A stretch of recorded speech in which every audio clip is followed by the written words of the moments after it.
하나님 말씀 신약성경 로마서 2장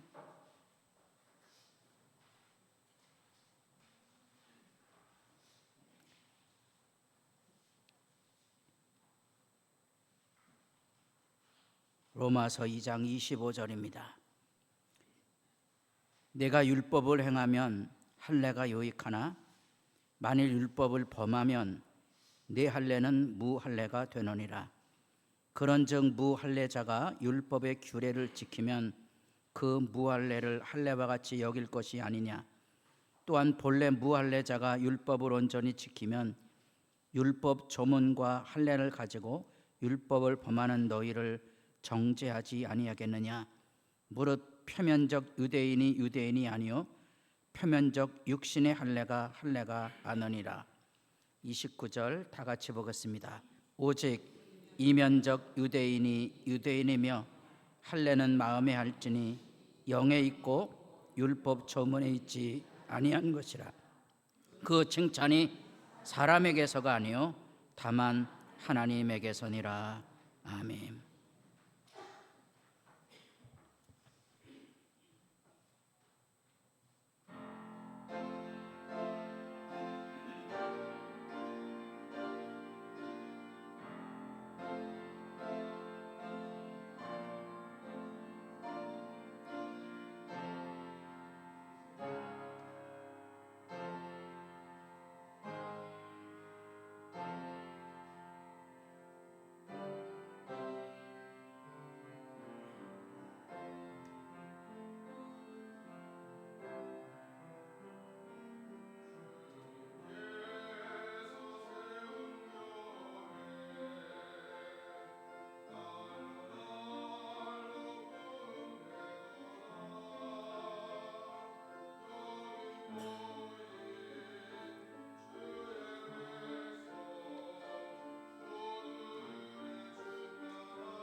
감사합니다.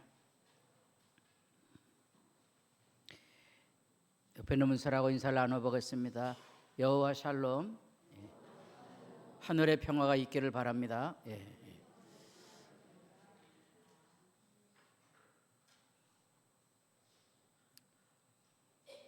오늘은 로마서에서 우리의 자존심을 깨뜨리고 있는 전국의 말씀을 듣게 됩니다. 기분 나쁜 시간일 수도 있죠. 그래서 이게 불편한 진실입니다. 예수님이 이 땅에 오셔서 하나님의 나라가 여기 있음을 이야기하셨어요. 여기 하나님의 나라가 왔으니 회개하라는 거지. 기분 나쁘죠. 특별히 유대 종교 지도자들은 자기들은 율법을 열심히 지켰기 때문에 지금은 어렵지만 마지막 날에는 하나님이 우리들 편을 들어주실 거라는 생생한 기대를 가지고 있었는데 예수님께서 그 기대를 깨뜨려 버리신 거예요. 지금 회개하라고. 마지막 날에 너희들은 그 나라에 들어가지 못할 거라 전곡을 찌르시 꼭 찔렀거든요. 그러니까 이제 불편하죠. 예수를 열심히 믿는 사람일수록 이 이야기는 불편할 수 있습니다. 로마서 1장에서는 모든 사람들이 욕망을 치달아 살아가고 있는 현실을 그대로 고발했다면 로마서 2장에서는 율법을 잘 지키는 사람, 그래도 자기가 교회를 열심히 다니고 자기는 성실하게 살았던 사람, 너희도 똑같은 놈들이라고 비난하는 거죠. 이유가 있다면 예수를 만나기 위해서죠. 예수를 만나서 내가 거꾸로져야만 사랑하는 사람을 만들 수 있는 거예요. 내가 죄인이라는 사실을 인정하지 못하면 내 눈에 죄인들이 눈에 보이니까 저놈들 저 손가락질 하느라고 내 안에는 죄를 보지 못함으로써 여기 로마서가 말하고 있는 이 사람이 손가락이 없는 거예요. 사랑하는 사람이 없다면 교회 와봐야 무슨 소용이 있습니까? 여기 와봐도 대책이 없다는 얘기를 많이 합니다. 목사님 교회 나와봐도 별 대책이 없습니다. 이런 얘기하는 분들 많아요. 왜 없죠? 사랑하는 사람이 없었거든요. 왜? 다 손가락질 했으니까. 이게 이제 영적인 비참함이고요. 이게 불편한 진실이에요.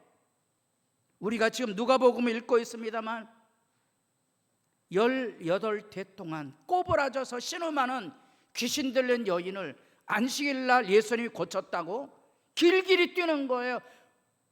하도 많은 날에 왜 안식일에 그 짓 하느냐 그거지요. 그게 그 짓으로 보입니까? 18탱한 눈물을 흘리고 아파하는 그 영혼의 자유로가 공감이 되지 않는 거예요. 왜냐하면 한 번도 그 사람을 위해 기도해 본 적이 없기 때문에. 여기 안에 예수님이 하신 일이 경이롭게 느껴지는 게 아니고 법을 어겼다는 비난으로 다가오는 거지요. 교회를 다니지만 사랑하는 사람들이 마음이 없으면 빈 둥지일 뿐이지요. 제가 자주 어르신들에게 얘기합니다. 누구네 집 아들내미가 자동차 사줬대더라. 누구네 집 딸내미는 500만 원 가져왔대더라. 그런 말에 현혹되지 마시고. 제가 부모 입장인데요. 우리 집사람이 이런 얘기하면 잡아 당길지 모르지만 안 가져와도 됩니다. 저는 생일날 전화 안 해도 됩니다. 아무렇지 않습니다. 따라해 보겠습니다. 지들만 잘 살면. 다 별로 안 좋아하시잖아요. 우리 집사람이 이런 얘기하면 지 당긴다니까. 그런 말 하지 말라고.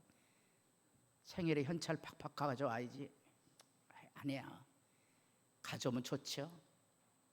안 가져와도 행복합니다. 잘만 살면. 아멘. 한 사람하고 앉았는데 받아들이기 어렵죠. 그러나 현실에는요, 이런 일상들이 비일비재하게 일어납니다. 그때마다 끌탕하고 다투고 분쟁하고 손가락질하면 믿음을 유지할 사람은 아무도 없습니다. 제 믿음을 유지하는 사람들은 여기 있는 사람들입니다. 로마서 16장에 잊을 수 없는 사람들. 거기 보면 이상한 이름들도 나옵니다. 옛날에 어르신들 이름 중에 말자가 있었습니다. 왜 말자죠? 딸 그만 나라고.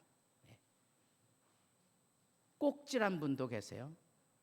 제발 좀 이제 딸은 그만 꼭지고 나중엔 아들 낳으라고. 불행한 이름이지요. 구아노, 더디오 이런 이름이 있습니다. 이런 이름들은 셋째, 넷째 이런 뜻을 가지고 있습니다. 이건 노예죠, 노예. 이름이 아니고 1번, 2번 마치 죄수 번호표. 그러나 바울에게는 그 셋째, 넷째 이런 이름도 잊혀지지 않는 거예요. 왜? 그 셋째가 바울의 말을 다 기록으로 남겼던 더디오거든요. 여러분도 예수 믿으면 이 사랑하는 사람이 내 손 안에 있는 거야. 그래서 내 눈물이 이들을 생각할 때마다 쏟아지니까 내 눈물에 아름다움이 있는 거고요. 그게 여기 우리로 하여금 레위기가 중심이 되는 메시지가 예배라 그랬잖아요. 제사 드리는 거. 제사 드리는 게 뭐예요? 하나님 앞에 드리는 거, 하나님 앞에 절제하며 사는 거, 하나님 앞에 기쁘게 생활하는 법. 오늘 주일날 기쁘게 올 수 있는 사람은 행복한 사람이거든요. 하나님의 집에 가는 거잖아요.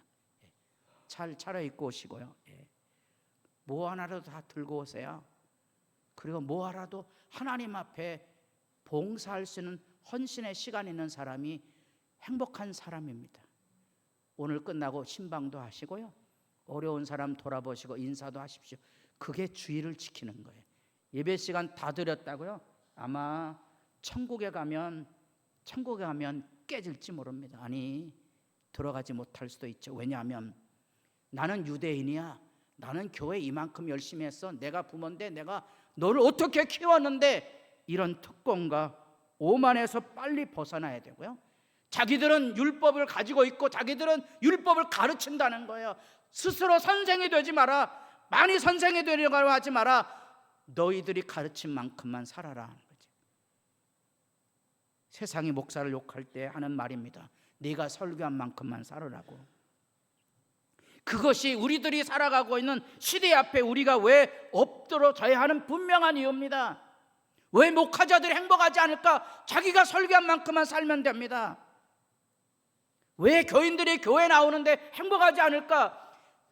자기들이 가지고 있는 직분이라도 지키면 돼요. 제자리라도 지키면 됩니다. 기도할 사람, 봉사할 사람, 전도할 사람, 구제할 사람 다 뽑아내는데 제자리 안 지키는 거예요. 제자리 안 지키고 천국에 갈 수 있다고 생각합니까? 예수 믿으면 저절로 간다고요? 로마서 그 얘기하고 있지 않아요.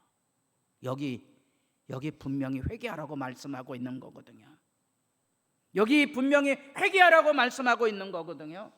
여기 할례에 대한 의미를 다시 생각해 보면 할례가 창세기 17장 아브라함을 통하여 시작이 되죠.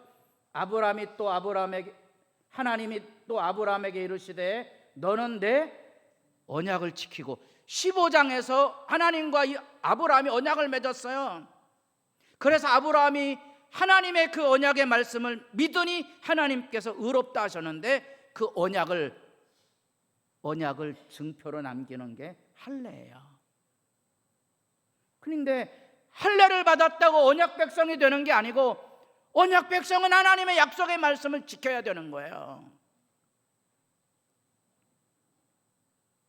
지난주에도 이제 결혼식이 있다는 얘기를 들었고, 제가 이제 중요한 책에 보네포의 옥중서관에서 쓴 조카를 향한 결혼식 짧은 글이 있어서, 내가 책은 선물하지 못하지만 내가 이것을 내게 주노라.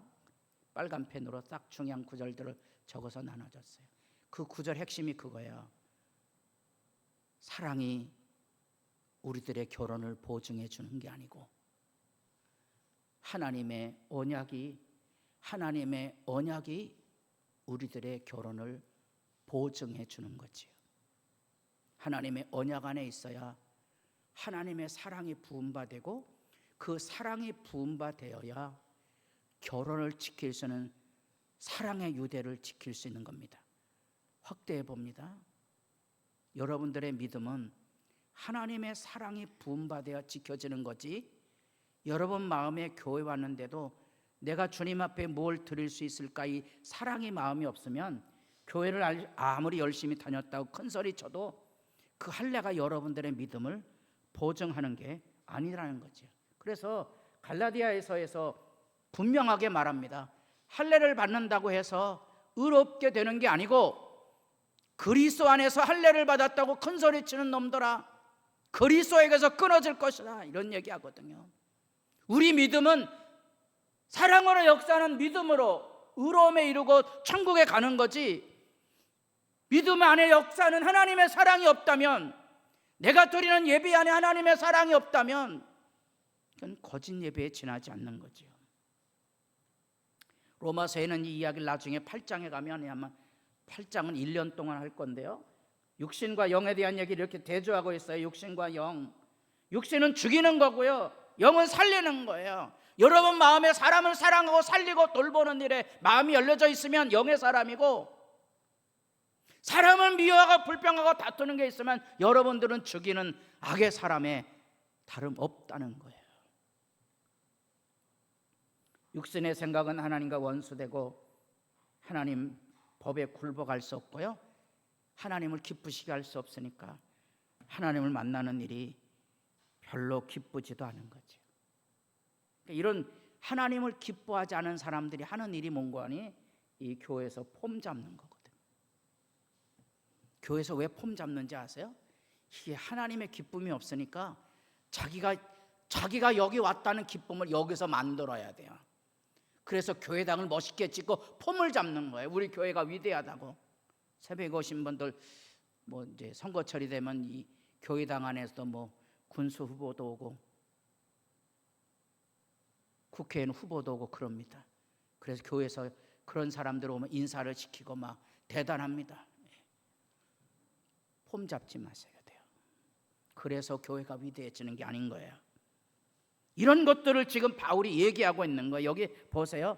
내가 율법을 행하면 할례가 유익하지만 율법을 범하면 네 할례가 무할례, 아무 의미 없어. 만약에 너희들이 조롱하는 이방인들이 그의 마음을 따라 율법을 지키면 율법을 지키는 너희는 무슨 꼴이 되냐? 창피하지 않느냐? 이런 얘기하고 있는 거거든요. 여기 어려운 얘기예요. 표면적 또는 이면적 한자말이 돼서 겉으로 예수 믿는다고 폼 잡지 말아라. 겉으로 하나님 열심히 믿는다고 말하지 말아라. 네 안에 하나님의 사랑이 없으면 그것은 다 거짓 것들이라 단적으로 얘기해 주고 있는 거거든요. 그래서 이거는 신약시대 얘기만이 아니에요. 바알보를 따른 모든 사람을, 바알보는 이스라엘 백성이 광야를 넘어서 드디어 약속의 땅으로 두 번째 세대가 일어나서 왔을 때 모압 평지에서 일어났던 음란 행위들입니다. 그 땅의 신을 섬기고, 우리로 얘기하면 이제 야간 나이트, 붉은 빛이 돌아가고 춤추고 노래하고, 그래서 신에게 제사하고, 그래서 음행하는 바알보를 따른 모든 사람을 너희 하나님께서 멸망시켰을 때, 다 같이 보겠습니다. 오직 너희 하나님 여호와께부터 떠나지 않은 너희는, 여호와 하나님께 붙어있는 사람, 여호와의 말씀을 두려워하고 세상의 풍조에 자기를 지키는 그 사람만 오늘까지 여기 생존했다는 거예요. 여기 등장하는 대표적인 사람이 비느하스거든요. 비느하스가 이 음행하는 사람들을 따라가서 창으로 그냥 쭉 찔러 죽입니다. 잔혹한 얘기처럼 보여지죠. 그러나 하나님은 비느하스를 칭찬합니다. 내가 하고픈 행동을 내가 했구나. 이게 이제 레위 지파의 운명을 바꾸는 위대한 사건입니다. 그 전에 첫 레위 사건이 금송아지 사건 때 레위가 모세 편에 섰었죠. 두 번째 결정타가 여기 여호와께 붙어있던 비느하스의 운명이 레위 지파의 운명을 저주의 자리에서 축복으로 바꿉니다. 창세기 35장에 세겜 족속들을 칼 들고 진멸했던 시므온과 레위 지파가 하나님의 저주를 받았지만 레위 지파는 그것을 축복으로 바꾼 사건은 이 여호와께부터 떠나지 않는 그 삶의 모습이고요. 이거는 구약 성경이에요. 예레미야 얘기입니다. 지혜로운 자는 지혜 자랑하지 말고 용사는 용명 자랑하지 말고 부자는 그 부함을 자랑하지 말라. 자랑하는 자는 이것을 자랑할지니. 다 같이 보겠습니다. 나 여호와는 사랑과 정의와 공의를 땅에 행하는 자인 줄 깨닫는 것이. 이게 구약이에요. 예수님이 하신 말씀하고 똑같잖아요. 예수님 말씀, 신구약 성경이 동일해요. 구약의 하나님은 잔혹한 하나님이 아니에요. 구약의 하나님도 하나님의 백성들이 사랑과 정의와 공의를 땅에 행하는 자로서 하나님을 알기를 원하셨던 거예요. 이게 막 가슴 뜨거운 삶이 돼야만 예수 믿는 거거든요. 예수 따라가는 길은요, 그래서 이 땅에 억울하고 손해나고 등신 취급을 당하며 그렇게 살아갈 수 있는 거지만 그 안에 하나님의 크신 은혜가 있어서 이 길을 가야 하는 거예요. 그게 사랑이에요. 그게 정의예요. 그게 공의를 이루는 거라고요. 그래서 우리의 삶 안에는 우리 자신이 가지고 있는 정거적인 열심이 아니고 오직 예수님만 보여야만 되는 거예요. 내가 아니라 이런 말씀을 앞에 두고 우리가 스스로 예수를 찾으며 생각할 것은 하나님이 나는 비록 바닥을 살아도 나를 통하여서 예수의 이름은 높여지게 하시기를. 이런 걸 알아야 제가 얘기했던 생일날 돈 안 붙여준 아들 딸 보고 서운하다고 생각하지 않고 괜찮다, 잘 살아라, 너희들만 잘 되면야, 이런 게 되는 거고요. 우리가 교회를 다니면서 많은 사람들이 허망한 짓을 하거든요. 교회에서 뭐 자기를 우습게 봤다고 그러고 뭐 자존심 상하고 뭐 별의별 일을 만지고 제게 찾아오거든요. 쭉정의 신자들이거든요. 괜찮습니다. 뭐 그런 일 당하면 어떻습니까? 아무 상관없어요. 예수 이름만 높여진다면 내가 당하는 어려움 별거 아니에요. 아무것도 아니라고요. 부부 안에도 가장 찌질이 부부가 당신이 나를 어떻게 보고 우습게 보고 이런 건 찌질이지요. 교회당에 똑같아요. 찌질이들이에요. 예수님만 높여지면 되는 거거든요. 지금 그 내면에 할례를 받으라는 얘기, 마음이 할례를 받아야 한다는 얘기, 그게요. 마음이 할례 받은 거 아무 자랑할 거 없거든요. 그러나 열매가 분명해요. 마음이 할례를 받았다는 말은 그 마음에는 죄가 다 씻겨졌다는 거거든요. 하나님 백성으로서의 영광과 사랑이 있거든요. 제가 자주 얘기했어요. 허리춤에 뭐가 있다고요? 이도령에 마패가 있다고. 누가 저보고 180이 안 돼 그래요? 누가 그래요? 괜찮습니다. 하나도 부럽지 않습니다. 마패가 있는데요. 내겐 나를 사랑하시는 하나님이 계신데요. 세상 사람 하나도 부럽지 않는 그 영광이 있거든요. 그렇습니다. 그 믿음의 자리가 지금 예수님 안에서만 가능한 거예요. 다른 어떤 사람도 그게 위로가 안 돼요. 그러나 예수님은 내게 와서 나를 위해서 목숨을 내어주었기 때문에 나는 그분을 잊을 수가 없는 거예요. 벌써 이제 어머니 돌아가신 지 1년쯤 됐는데요. 은혜를 기억할 수 있는 사람이 행복한 거예요. 은혜를 기억해 줄 수 있는 사람이 있습니까? 그거 있어야 믿음 생활합니다. 그래서 우리가 유대인이라고 세례를 받았다고 직분을 가지고 있다고 내가 하나님 앞에 충성했다고 속이지 마셔야 됩니다. 할례를 행하여 마음의 가죽을 베고 마음이 깨끗해야죠. 육체 할례를 받고 내가 유대인이라고 지금 유대인이라고 서 있는 이 신학적인 기본적인 배경도 모르는 사람들이 예루살렘의 부흥이 있기를 기도하면서 그곳에 가는데요, 예루살렘의 부흥은요 지금 여기서 이루어지는 거지 그 땅이 중요한 게 아니거든요. 이 마음의 가죽을 벤다는 말은 빌립보서 3장에서 누구보다도 유대인의 자부심을 가지고 율법을 배웠고 할례를 행하고 이 자신감이 하늘을 찌르던 이 바울, 그래서 이 이단 종파 예수를 죽이려 했던 이 바울이 예수를 만나고 거꾸로져서 하는 말이에요. 개들을 삼가고, 이게 막 무서운 말이거든요. 유대인들은 이 개가 부정한 동물의 대표예요.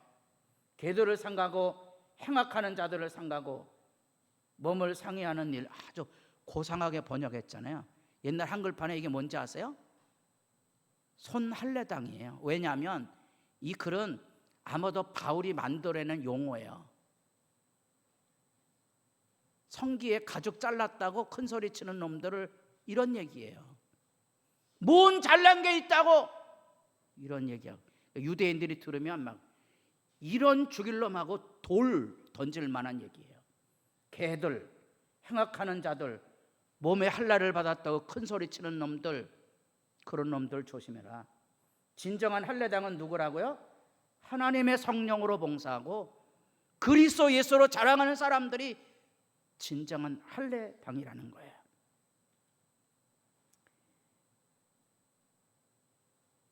라이언 일병 구하기라는 영화가 있다는 거 기억하십니까? 가끔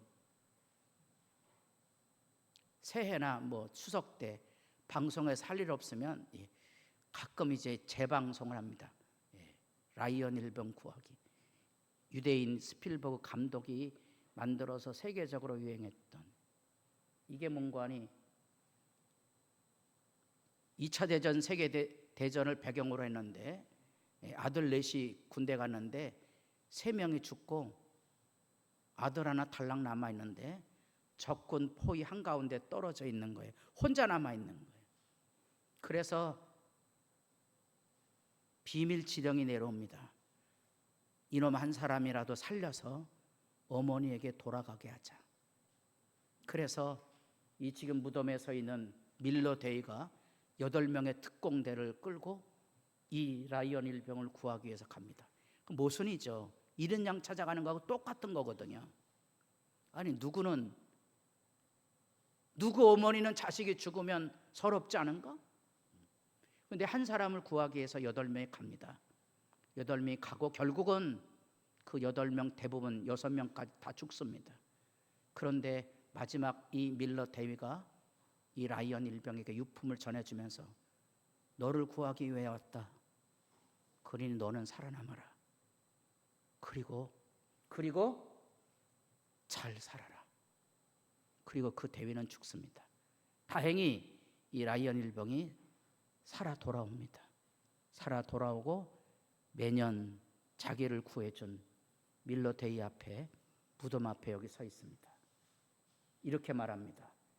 최대한 잘 살려고 노력했고 그런 대로 잘 살아왔습니다. 자기 하나 때문에 몇 명이 목숨을 걸었었다고요? 8명. 6명이 다 죽었죠. 자기 생명은 자기 생명이 아니에요. 저는 직업병이 있잖아요. 여러분을 위해서 예수님이 죽었다는 사실을 기억하십니까? 잘 살아야 됩니까? 말아야 됩니까? 잘 살아야 되죠. 잘 사셔야 돼요. 그거 아는 게 은혜입니다. 그 은혜가 있으면 내 아내 때문에 내가 잘 살아야 되고요. 내 자녀 때문에 내가 잘 살아야 됩니다. 로마서 16장에 잊을 수 없는 사람들 따라해 보겠습니다. 열심히 살자. 왜 열심히 살아야 돼요?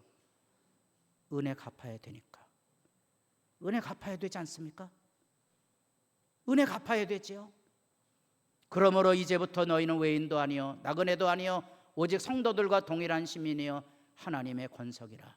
너희는 사도들과 선지자들의 터위에 세우심을 입은 자라. 그리스도 예수께서 친히 뭐가 되었다고요? 모퉁이돌. 우리는 예수님 때문에 여기 만나 있는 사람들입니다. 잘 살아야 됩니다. 왜냐하면 이 예수로 만나는 내 모든 사람들 성령 안에서 복된 교제를 나누기 위해서입니다. 여러분도 예배 시간에 나올 때 잊을 수 없는 사람들이 기억나서 은혜를 가지고 사람을 붙드는 거룩한 열망으로 교회에 올 수 있기를 바랍니다. 저희 교회가 71년 복음이 전해온 지 140년 절반의 기간을 지냈습니다. 처음에 이곳에 누가 교회 첫 예배를 드렸는지 기록을 찾아보고 싶었습니다. 누가 그때 여기 화전맨들이 사는 화천 이 땅에 이 교회 6.25 전란의 상처가 있는 이곳에 교회를 세웠을까? 잊지 마십시오. 교회를 지켜가는 일이 얼마나 영광스러운 일인지 기도드리겠습니다. 누구도 예외 없이 자기 열심으로 하나님을 기쁘시게 할 수 없습니다. 많은 사람들이 손가락질하고 비난하고 다투고 싸우는 것은 그 안에 주님의 십자가가 없기 때문인 줄 알게 하시고 깨달아 주 앞에 거꾸러져 참회하고 성령을 힘입어 세상을 사랑하는 사람들을 품고 살아가는 정직한 믿음들이 새롭게 하시고, 하나님의 교회는 바로 그 오직 주의 사랑을 경험하고 주님의 사랑에 섬기려고 하는 헌신자들로 교회가 이루어진다는 사실 잊지 말게 하사, 오늘의 창립 기념 주일이 주님의 교회 안에 선 우리 자신의 모습과 화천교회가 이곳에 존재함으로 이웃에게 무슨 일을 하고 있는지를 돌아보는 경건한 하루가 되게 하옵소서. 예수님의 이름으로 기도드립니다. 아멘.